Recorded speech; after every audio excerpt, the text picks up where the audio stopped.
প্রেমিক প্রেমিকার হাত ধরে গিয়েছিল সিনেমা হলে সিনেমা দেখার জন্য, আর সেইখানেই ঘটে গেল এক অলৌকিক ঘটনা।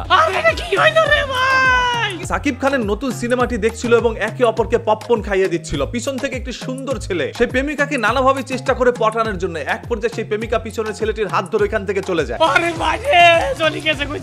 অন্যদিকে তার প্রেমিকা পপকর্ন হাতে নিয়ে যখন গার্লফ্রেন্ডের মুখের দিকে দিতে গেল, তখনই দেখলো তার গার্লফ্রেন্ড তো ভাই নাই, হাওয়া।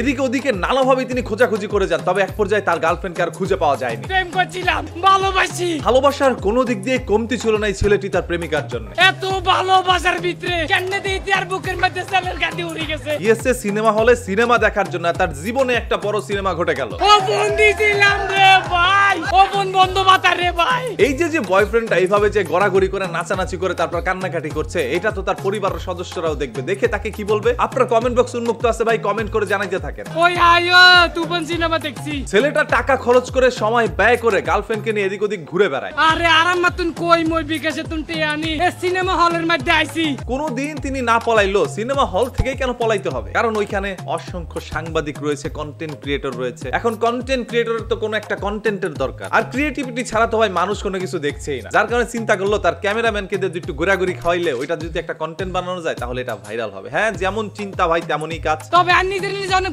বড় মনে করি এমনই একটি কন্টেন্ট রাতারাতি সোশ্যাল মিডিয়ার মধ্যে ভাইরাল হয়ে যায়, যে কন্টেন্টের মধ্যে তার বয়ফ্রেন্ড এইভাবে ঘোরাঘুরি করে চিৎকার করে তার গার্লফ্রেন্ডকে খুঁজে বেড়াচ্ছিল। একসাথে হাত ধরছিলাম, এই ভিডিও আপলোড দিউম। এটা দেখার পর সবাই বলছিল এখন পর্যন্ত ভালোবাসা বেঁচে আছে, চলে গেছে কই বাইরে। তবে সিনেমা দেখে আপনারা ওই সকল ঘটনা বিশ্বাস না করলো, আপনারা এই নাটকটি দেখে সম্পূর্ণ ঘটনাটাই বিশ্বাস করেছে। এরকম যদি কিছু ঘটতো, বয়ফ্রেন্ড জীবনও ভাই কান্নাকাটি করতো না। চোখের পানি তো সবসময় আইছে না রে ভাই। ও যদি পারতো 500 টাকা দিয়ে জিলাপি কিনে মসজিদের মধ্যে একটা মিলাদের আয়োজন করতো, যে আল্লাহ তুমি আমার গার্লফ্রেন্ডটা আমার কাছ থেকে নিয়ে গেছো, অন্য একজনের হাত ধরে চলে গেছে, এরকম পোল্টিবাজ গার্লফ্রেন্ড আমার জীবন থেকে সরিয়ে দেওয়ার জন্য আল্লাহ তাআলা তোমাকে আমি ধন্যবাদ জানাই। তবে আপলোডের মধ্যে কইম যে আর গার্লফ্রেন্ড তো আর লগে আর আসিল না। 2025 সালে এসে ভাই এখন আর গার্লফ্রেন্ড বয়ফ্রেন্ডের জন্য কে কান্নাকাটি করে না। আমি জানি না এই পর্যন্ত এই ভিডিওটি আপনারা দেখার পর আপনাদের কার কার কাছে কেমন লেগেছে। যদি ভালো লাগে ভিডিওটি এখনই শেয়ার করে দেন, আর খারাপ লাগার কথাগুলো এখন আমি আপনাদের সামনে প্রকাশ করব। চলে গেছে ভাই, আরে কই দেখেন তারা ভালোবাসাবাসি করছে, হ্যাঁ এটা তাদের একান্ত ব্যক্তিগত বিষয়। যেহেতু বাংলাদেশ একটি মুসলিম কান্ট্রি, সেহেতু বিয়ের আগে ভালোবাসা প্রেম প্রীতি এইগুলো ওপেনে কেউ করতে পারে না, একটু গোপনেই করে। তবে এখন বাংলাদেশ মডার্ন হয়ে গিয়েছে, এই মডার্ন বাংলাদেশের মধ্যে এখন প্রেম প্রীতি প্রকাশ্যে হচ্ছে। প্রেম করা এখন খুবই সহজ, যৌনতা শারীরিক সম্পর্ক করাও কিন্তু খুবই সহজ, তবে বিয়ে করা এই দেশে অনেক কঠিন। আপনার একটি মেয়েকে পছন্দ হয়েছে, আপনি চাইলেই তাকে বিয়ে করতে পারবেন না, তবে আপনি চাইলে তার সাথে প্রেম করে শারীরিক সম্পর্ক করতে পারবেন। বিয়ে করতে গেলে নানা ধরনের প্রশ্ন আপনার সামনে এসে দাঁড়ায়। ছেলে কি করে? ছেলে কি দামি দামি কোনো চাকরি করছে? ওইখান থেকে কি ভালো পরিমাণ টাকা ইনকাম করছে? ছেলের কি বাড়ি গাড়ি আছে? ছেলের কি আছে না আছে সবকিছু দেখা শুরু করে দেয়। অন্যদিকে একজন পাত্র কিন্তু পাত্রী খুঁজতে গেলে সেই পাত্রীর কি আছে না আছে সবকিছু ঘাটাঘাটি করা শুরু করে, এবং এক পর্যায়ে তাদের মধ্যে যদি কোনো কিছুর কমতি থাকে সেই বিয়েটা ভেঙে যায়, বিয়েটা আর হয় না। অন্যদিকে যদি আপনি পোটায় কিছু করতে চান তাহলে এটা আপনার জন্য খুবই সহজ, আর এই জন্য